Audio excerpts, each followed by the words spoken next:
gente? Então, agora no segundo texto, tá? Vamos trabalhar o segundo texto. Bom, o que ele traz? Nos sistemas dos gigantes da internet, a filtragem de dados é transferida para um exército de moradores e empresas localizadas do Oriente Médio ao sul da Ásia.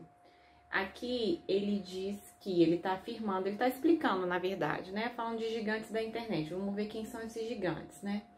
Dizendo que filtra os dados e transfere para quem? Para um exército de moradores de empresas localizadas no Oriente Médio.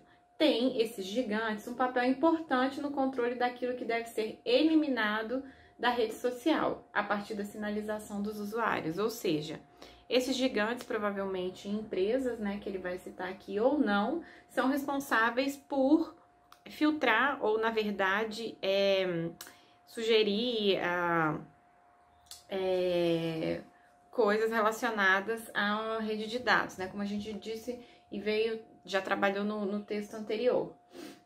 Bom, aí ele diz, mas a informação é então processada por um algoritmo que tem a decisão final. É essa informação de gigantes da internet que filtram os dados e transferem para empresas localizadas no Oriente Médio, que ele explica aqui no Sul, e na Ásia ele não diz quais são essas empresas.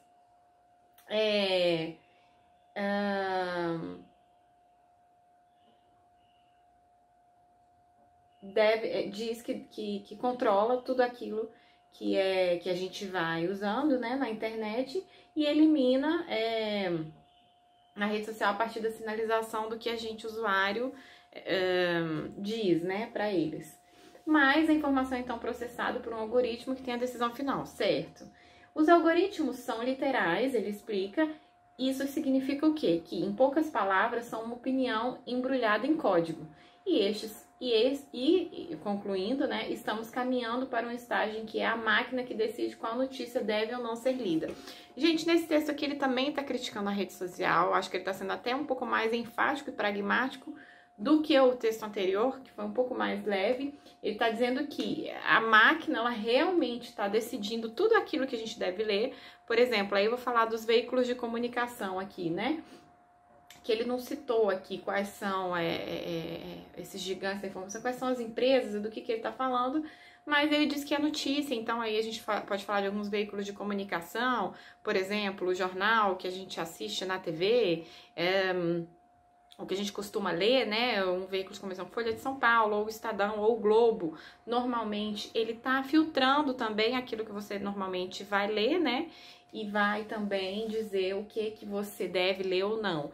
Então ele tá sendo bem específico nessa relação de rede social. Diz que a informação é processada também por um algoritmo, né, dizendo que há uma manipulação aí de algoritmos que definem o que você deve ler ou não, com base nos seus gostos de leitura, e que a gente está caminhando por estágio que a máquina vai decidir a notícia. Gente, a gente tem que tomar muito cuidado, porque assim, até onde você vai deixar a máquina decidir o que você lê ou não, entendeu? Então pensa nisso antes de você fazer a prova e não necessariamente concorda com tudo que o autor está trazendo, tá?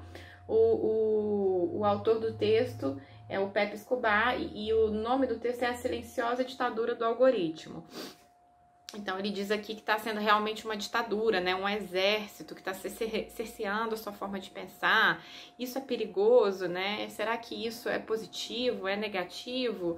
Aonde isso vai influenciar no futuro? Para qual caminho a gente está indo? Aonde isso vai chegar, né? Então, aí é interessante você refletir sobre tudo isso na hora de pontuar, já pensando no tema que você vai escrever na hora de fazer a redação, tá? Analisar e criticar os argumentos que o autor tá trazendo para você.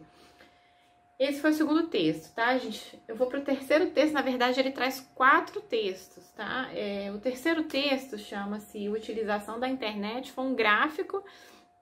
Ele sugeriu o gráfico, eu vou colocar a prova aqui para vocês, tá? Onde ele diz que 64,7% das pessoas de 10 anos ou mais de idade utilizam a internet, ou seja, quase 70% das crianças de até 10 anos utilizam a internet. Então, isso é um dado bastante grave, porque não conta dos pais, né? E aonde estão os pais nesse caso? Então, 40% dessas pessoas, né, de 10 anos, 40% da população de 10 anos não estão fazendo uso da internet. E aí aqui de 63% são meninos e 65% mulheres. Então meninas ainda fazem mais uso da internet do que os meninos. Cerca de 85% dos jovens de 18 a 24 anos de idade e 25% das pessoas de 60 anos ou mais de idade utilizam a internet. Então, a gente vê aí que a sociedade vem caminhando para um número muito grande de idosos, de população idosa. A gente sabe que a gente tem um número maior em termos de mundo. No entanto, somente 25% dessa população fazem uso da internet. Pouco, né? Comparado a 85% contra, que são o público jovem de até 24 anos, de 18 a 24 anos. A finalidade de acesso à internet, segundo ele, 94% dessa finalidade é para o envio de mensagens de texto por imagem ou por e-mail, ou envio de mensagens por e-mail, 94%, ou seja, um número muito alto. 76% é para assistir vídeo e programas de série, filmes, YouTube, Netflix.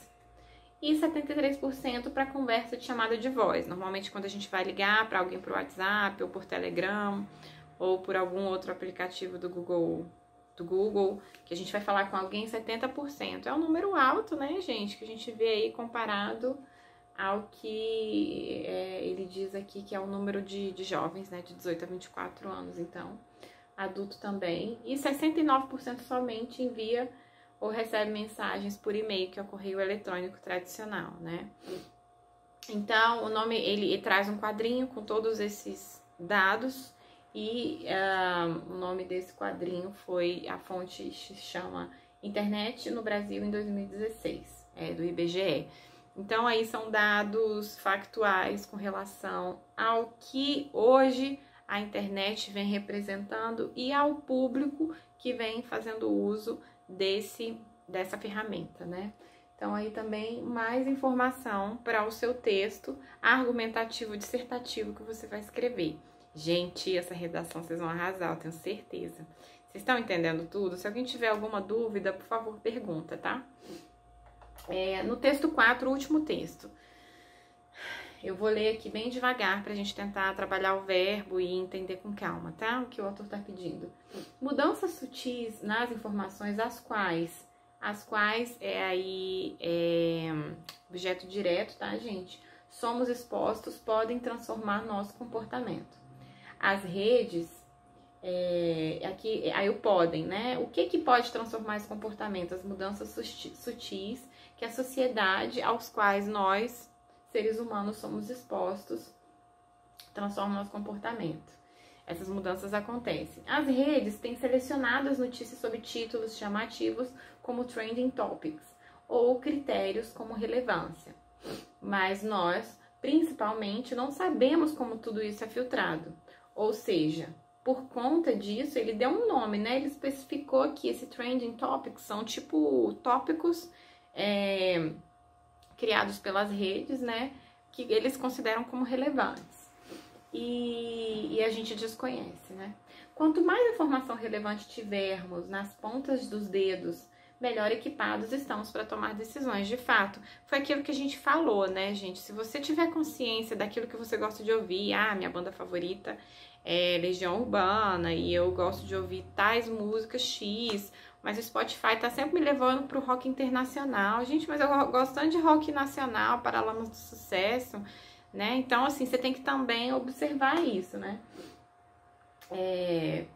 Aí, quanto mais informações relevantes tivermos com os dedos, melhor equipados estamos para tomar decisões. No entanto, surgem algumas tensões fundamentais entre a conveniência e a deliberação, entre o que o usuário deseja e o que é melhor para ele, entre a transparência e o lado comercial.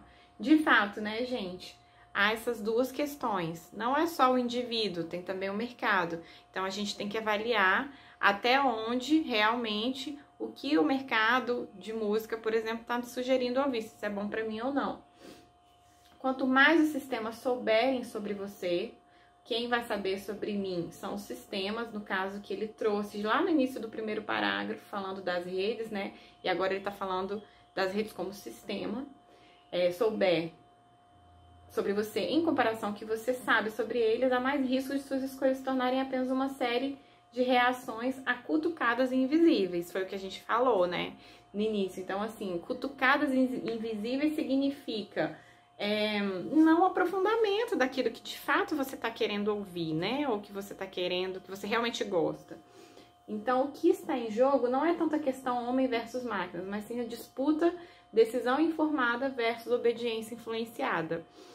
Então, gente, muito legal esse texto, hein? Que bacana. O nome dele é Como a Internet Influencia Secretamente Nossas Escolhas. É da BBC, a fonte. Então, aí você já consegue ter bastante conteúdo e bastante respostas para o que você vai trabalhar lá na redação, que é o título Manipulação do Comportamento do Usuário pelo Controle de Dados na Internet. Então, esses 4 textos que eu acho que o CESP trouxe pra gente destrinchar e trabalhar na redação consegue te elucidar bastante com relação ao conteúdo do que é manipulação de rede, do que é o conteúdo influenciado pelos algoritmos e rede de dados, até onde isso é positivo ou não. Isso tá me gerando distanciamento daquilo de fato que eu gosto de ouvir ou não? Tá me ajudando, né? Ou tá me tirando do que eu realmente gosto de ouvir, né? Até isso é bom, isso é ruim, eu consigo entender isso e decidir a meu favor o que realmente eu quero ouvir, que ele falou bastante de música, né? Mas aí a gente pode colocar veículos de comunicação, sobre o que você gosta de ler. De fato, você está selecionando o conteúdo que você está lendo ou você está deixando de ser influenciado pelo que a internet te sugere, né? O que os veículos de comunicação te sugerem. Tá bom? Bom, gente, eu vou ficando por aqui. A redação de vocês, eu tenho certeza, vai ser um sucesso. Eu tô torcendo pra vocês. Eu vou deixar o texto aqui da prova e eu vou esperar um texto de 10 linhas pra vocês fazerem, tá? Pra mim. Ou vocês podem fazer a redação e me mandarem também completa. Pra quem quiser e estiver disposto a fazer a redação, não se preocupe em errar, porque todo mundo tá aqui para errar mesmo, gente. Agora é a hora de aprender, é na hora da prova que você tem que estar confiante e seguro do que você tá fazendo, tá? Então, assim, espera para na hora da prova acertar. Agora é o momento de errar, pode errar, tá bom? Então, me manda a prova, eu vou deixar os meus links aqui para vocês me enviarem, tá bom? A redação. Bom, é isso, boa sorte para todo mundo. Se alguém tiver alguma dúvida também, é só perguntar aqui no link abaixo que eu vou deixar, tá bom? Então, um beijo pra vocês, boa sorte, até mais.